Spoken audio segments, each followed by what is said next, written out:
नमस्कार. खानपान कला किचनमध्ये आपल्या सगळ्यांचं मनापासून स्वागत. आज आपण उपवासाचे धिरडे बनवतोय.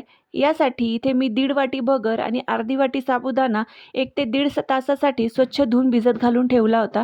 त्यानंतर आपण त्यातलं पाणी निथळून घ्यायचंय आणि हे मिक्सरला बारीक करायचंय. 2 बॅचेस मी साध्याच काढल्या होत्या. तिसऱ्या बॅचमध्ये आपण हिरवी मिरचीचे तुकडे, भाजलेले शेंगदाणे आणि थोडेसे जिरे टाकून ते बॅच काढून घेतली. आता हे सगळं मिश्रण एकत्र मिक्स करायचंय आणि त्याला व्यवस्थित हलवून घ्यायचंय.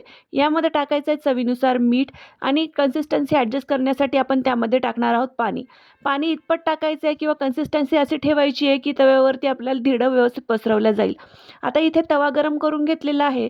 तवा व्यवस्थित तापल्याच्या नंतर आपल्याला यावरती धिरडं बनवून घ्यायचं आहे. अशा पद्धतीने 1 ते 2 पळी मी यावरती मिश्रण टाकून घेतलं आणि हलक्या हाताने त्याला पसरवून घेतलं. बघा किती छान जाळी सुटती आहे. आता हे व्यवस्थित भाजून घ्यायचं आहे एक साईड. तोपर्यंत वरचं जे आहे ते सगळं सुकून जातं. त्यानंतर आपण ह्याला पलटून घेणार आहोत. दोन्ही साइडने आपलं जे धिरडं आहे ते व्यवस्थित भाजून घ्यायचं. अशा पद्धतीने आपलं धिरडं तयार झालं. तुम्ही दह्यासोबत खाऊ शकता किंवा असंही ते खूप छान लागतं. जर तुम्हाला ही रेसिपी आवडली तर रेसिपीला लाईक करा, चॅनलला सबस्क्राईब करा. धन्यवाद.